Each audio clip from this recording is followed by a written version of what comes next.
you don't want to move very fast. You want to try to keep something between you and your target. There are stories that are told under bright studio lights, and then there are stories born in the silence of forests, in the dusty corners of old barns, and in the cold breath of Montana mornings. This is one of those stories, the story of Tom Oar, the beloved star of mountain men, and the chilling discovery found in the loft of his barn that left an entire town frozen in disbelief. It started on a morning that should have been ordinary, but something in the air felt different, heavy, watching, waiting, and what they uncovered inside that loft, no one could have prepared for. Keep watching, you won't want to miss this. A few neighbors passing by noticed something that made their footsteps slow. A faint lantern light flickering inside Tom's old barn. That was unusual. Tom was up with the first hint of sunlight almost every day of his life. But today, the house was quiet. No smoke from the chimney. No doors opening. No movement at all. It was as if the entire homestead was asleep. But the barn wasn't. That tiny flicker of lantern light was barely visible through the cracks between faded boards. But it was enough to make the hair on the back of one man's neck stand up. He paused, stared, and the longer he stared, the stronger the strange unease grew in his chest. By the time midday arrived, word had begun to travel through the small town. Something was happening at Tom Oar's farm, and nobody could explain it. Eventually, a small group of neighbors walked the quiet path toward his property to check in on him. They expected to find Tom working inside, polishing old tools or carving a hide, the kind of things he had always done. But instead, they found something that chilled them more than any winter wind ever had. The barn gate, always latched shut, was hanging open, swaying slightly even though the air was still. The ground leading up to the barn was covered in footprints. Not one pair, several, too many to belong to Tom Oar alone. Some were deep, as though the person had been dragging their feet. Others were oddly sharp at the heel, like they had been made by someone walking on the edge of their boots. One man crouched to study them, but the longer he stared, the less sense they made. Then someone whispered that he heard something moving inside, a heavy, dragging sound. Another swore he heard whispers, low, muffled, like voices speaking behind walls. The group looked at one another, and none of them liked what they saw reflected back: fear, confusion, and a tightening dread that none wanted to admit.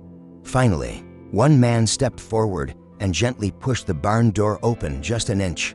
A burst of cold, stale air rushed outward, carrying the musty smell of hay and something else, something metallic, almost bitter. Someone swallowed hard. Someone else took a step back. Inside, the lantern flickered one last time and went out. Nobody dared step inside. Tom was known to be private about this barn, even more than the rest of his home. People respected his boundaries. But today, the barn didn't feel like a workshop. It felt like a place holding its breath, waiting, watching. Word spread faster that night. The men who had been there told their families, who told others, and by sundown, the rumor mill was running at full speed. Some said maybe Tom had found something buried beneath the barn. Others claimed they saw a shadow pacing inside the loft window. Whatever the truth was, one thing had become clear. Something was wrong at Tom Oar's place. By the next morning, the barn sat completely still. The doors now shut tight, even though nobody had touched them. There were no new footprints, no lantern light, no smoke from the house. Someone knocked on Tom's front door, and the sound echoed for too long, like the house was hollow. When they called out his name, only the wind answered. People tried to tell themselves that maybe Tom had taken a trip. Maybe he was out in the woods doing what he did best, living the life that made him famous on Mountain Men. But no one had seen him leave. His truck sat in the exact same spot as the day before. Leaves had already begun collecting around the tires. By afternoon, several neighbors gathered again, pulled forward by the same creeping unease that hung in the air. Their eyes were drawn to a single small window high up on the barn loft, clouded with dust and cobwebs. Someone whispered that they saw something move behind the glass, a shape, a shadow. Someone else said they saw what looked like a faint handprint inside the window. Pressed from within, that evening, 3 men returned with lanterns. They didn't step inside. They stood just before the doors, listening, hardly breathing. At first, there was nothing but silence. Then, from above, they heard it again, a dragging sound, slow, dragging across the loft floor. The sound stopped when one of them took a step, and then, faint enough to twist a man's blood cold.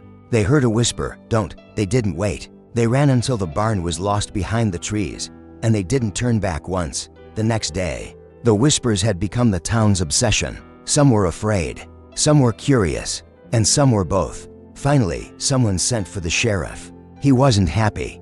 He knew Tom was a private man, but a missing resident and strange noises demanded answers. He stepped into the barn alone, the sheriff's boots pressing into the dirt with careful, echoing weight. The air inside was different, colder, stiller, as if the space itself was holding something back. His flashlight cut through the dark and sharp beams, bouncing off rusted tools, cracked leather straps, and the old, hand-built ladder leading up to the loft. The ladder looked older than the barn itself, its rungs polished not by sandpaper, but by decades of hands and boots passing over it. He swallowed hard and called upward, "Tom, you up there?" No answer. Then came a sound, a single creak. Clean, sharp, unmistakable. The exact sound a boot makes when putting weight onto an old timber beam.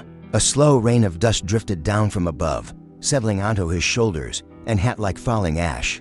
The sheriff raised his flashlight, expecting to see someone or something staring back. Instead, something dropped beside his foot with a soft thump. A rope, thick, frayed, knotted at the end, still gently swaying from the fall. He crouched to pick it up and stopped. The rope was warm, not dusty warm, not stored in the attic warm, warm like someone had just been holding it moments earlier. The sheriff stepped back fast. His voice was barely above a whisper as he said the same thing Tom Oar had always said. Whenever anyone asked about the loft, "Don't go up there." For 2 full days, no one did. But fear and curiosity never lived side by side for long. On the 3rd night, another man entered the barn alone. Lantern in hand, he climbed the ladder, each rung groaning underfoot. At the top, he saw it, footprints in the thick dust, fresh and leading toward a hay bale that had definitely been moved. Behind it, he found something that made his hands tremble. A small wooden hatch built into the floorboards. The wood was worn smooth, like it had been opened and closed hundreds of times. He lifted it. A wave of icy air burst upward with a smell of damp earth and something metallic. Before he could lean over to see more, a loud creak sounded from behind him. He spun, nothing. Then the hatch slammed shut on its own. He didn't stop running until he was out of the barn and halfway home. By morning, the whispers around Tom Oar's homestead had grown too loud to ignore. The rumors weren't rumors anymore. They were warnings, shared in hurried voices across Montana's quiet roads and kitchen tables. Something was inside that barn loft, and people needed answers. So a small group returned, not with casual curiosity, but with lanterns, ropes, and the grim determination of men preparing to face something they did not understand. Together they climbed the old ladder into the loft, and there it was, the hatch the frightened man had described. They pried it up, and as the wood lifted, a blast of cold air rushed out, as if something beneath had been waiting for the chance to breathe again. One man was lowered into the pit, his boots scraping against the narrow walls. At the bottom, he found a heavy object wrapped in aged cloth. When they pulled him out, the group laid the object on the dusty loft floor. Hands shaking, someone loosened the old knots. The cloth unraveled. The men fell silent. It wasn't large, but it looked ancient, covered in strange carved symbols none of them recognized. Before anyone could speak, a single knock sounded from below. Not wood settling, not wind. A deliberate knock. The object on the floor shifted, just enough for everyone to see. One voice whispered, "Put it back." But no one could move. The loft seemed to tighten around them, the air thinning. Dust around the hatch stirred again, not falling, but rising, like something was pushing air upward from below. Then the sound came low, deep, like something alive taking a breath. Not animal, not human, something in between. That was enough. No one argued again.